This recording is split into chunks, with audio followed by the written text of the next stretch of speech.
शक का इलाज। शक का इलाज हकीम लुकमान के पास भी नहीं है। प्रसिद्ध परमाणुवैज्ञानिक जॉन केनिंग ने प्रेतात्माओं से संबंधित अपने अनेक विलक्षण अनुभवों को अपनी पुस्तक 50 ग्रेट घोस्ट स्टोरीज में संकलित किया है। इसी की एक कथा इस प्रकार है। जिम रॉबर्टसन और ब्रियली का बचपन एक ही गांव में एक साथ बीता था। पड़ोसी होने के नाते दोनों साथ साथ खेले, पढ़े और बड़े हुए। जिम रॉबर्टसन ब्रियली से 2 वर्ष बड़ा था, इसीलिए उसकी शादी भी पहले हुई। सुंदर दुल्हन को पाकर जिम फूला नहीं समाया। ब्रियली के साथ उसकी दोस्ती अब भी थी। कुछ समय बाद उसके मन में ये भय सताने लगा कि ब्रियली उसकी पत्नी पर आशिक हो गया है। वह ब्रियली को शंकित निगाहों से देखने लगा। दरअसल जिम अपने काम के सिलसिले में अक्सर शहर से बाहर रहता था। वह रेलवे में इंजन ड्राइवर था। जब भी रात को जिम अपनी ड्यूटी पर होता तो ब्रियली उसकी पत्नी का हालचाल पूछने के लिए उसके घर चला जाता। ब्रियली उसको गैरहाजिरी में उसके घर क्यों जाता है, जिम को यही बात खाई जाती थी। ब्रियली के मन में कोई पाप नहीं था। वह जिम को अपने सगे भाई से भी अधिक प्यार करता है। उसके मन को उस समय गहरा सदमा लगा जब उसे यह महसूस हुआ कि जिम उस पर शक करने लगा है। ब्रियली ने जिम के घर आना जाना कम करने के बजाय ज्यादा कर दिया। उसका परिणाम ये निकला कि जिम की पत्नी भी ब्रियली को मन ही मन चाहने लगी। जिम को भांपते देर नहीं लगी और उसने ब्रियली से संबंध विच्छेद कर लिया। अब ब्रियली उदास रहने लगा। कभी कभी वह अपने दिल का हाल पत्र द्वारा जिम की पत्नी तक पहुंचा दिया करता। जल्द ही पत्र व्यवहार का सिलसिला सा शुरू हो गया। एक दिन एक पत्र जिम के हाथ लग गया। बस फिर क्या था, जिम पत्र पढ़ते ही क्रोध से आग बबूला हो उठा और उसी आवेश में उसने अपनी पत्नी व बच्चों की हत्या कर डाली। पत्नी और बच्चों की हत्या के बाद उसने आत्महत्या कर ली। ब्रियली को जिम के परिवार के खत्म होने का बहुत दुख हुआ। कुछ दिन तो वह मारा मारा फिरता रहा, फिर वह भी रेलवे में भर्ती हो गया। इंजन ड्राइवर बनकर लंबी दूरी की रेलगाड़ियां चलाने लगा। दुर्भाग्यवश उसे वह इंजन मिला जो कभी जिम चलाया करता था। उस इंजन को चलाने का उसका अभी पहला ही दिन था कि उसके साथ विचित्र घटनाएं घटने लगीं।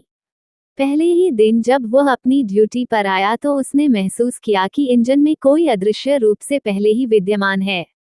ऐसा उसे इसलिए अनुभव हुआ क्योंकि अभी उसने इंजन के किसी भी हिस्से को छुआ नहीं था कि उसके कलपुर्जे अपने आप हिलने लगे। फिर जैसे स्वतः ही इंजन चलने लगा। ज्यों ही ट्रेन चलने का समय हुआ तो उसके हैंडल पर हाथ रखने से पहले ही इंजन चलने लगा। ब्रियली की टांगें कांपने लगी और भय के मारे माथे पर पसीना आ गया। उसे कुछ समझ में नहीं आ रहा था कि उसके साथ क्या हो रहा है। गाड़ी की रफ्तार धीरे धीरे बढ़ती जा रही थी। उस पर ब्रियली का कोई नियंत्रण नहीं था। वह जिस भी पुर्ज को हाथ लगाता वह स्वचालित हो जाता। इसी रास्ते में जिम का घर भी पड़ता था। जिम के घर के पास उसने गाड़ी को रफ्तार कम करनी चाहिए, परंतु जैसे सब कुछ उसके नियंत्रण के बाहर था। गाड़ी अपनी तीव्र रफ्तार से आगे बढ़ रही थी। ये सिलसिला काफी समय तक चलता रहा। ब्रियली बस इंजन में सवार हो जाता, परंतु एक दिन उसके साथ बड़ी भयानक घटना घटी जिसका अनुमान उसे बहुत पहले से हो गया था। गाड़ी जिस समय जिम के मकान के सामने से गुजरी उसकी रफ्तार और तेज हो गई। तभी ब्रियली ने देखा कि कोई अदृश्य शक्ति इंजन से भाप निकालने वाले ढक्कन को खोल रही है, जिससे गाड़ी दुर्घटनाग्रस्त हो सकती है।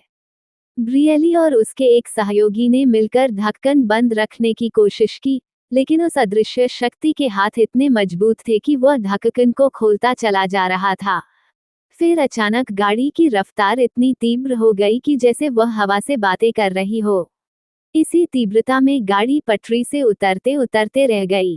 ढक्कन बंद हो गया, लेकिन एक भयंकर दुर्घटना होते होते बच गई। बात यहीं खत्म नहीं हुई। ये घटना हर रात दोहराई जाने लगी। ब्रियली अब समझ चुका था कि यह उसके मित्र की प्रेतात्मा है जो मृत्यु के उपरांत उससे बदला लेना चाहती है। ब्रियली ने अपनी बदली करवा ली। उस दिन ब्रियली का उस मार्ग पर अंतिम दिन था। उस दिन ब्रियली अपनी पत्नी और छोटी लड़की को भी उस गाड़ी पर घुमाने के इरादे से साथ लाया था, जो पिछले डिब्बे में बैठे हुए थे। आज भी गाड़ी अपने आप स्टार्ट होकर चल पड़ी थी। उसकी रफ्तार पहले की तरह ही अपने आप बढ़ती गई। भाप का ढक्कन अपने आप खुलता चला गया। ज्यों ही गाड़ी जिम के मकान के सामने से गुजरी, भाप का ढक्कन दोबारा नहीं लग पाया। गाड़ी पटरी से उतर गई व जिम के मकान की तरफ बढ़ चली।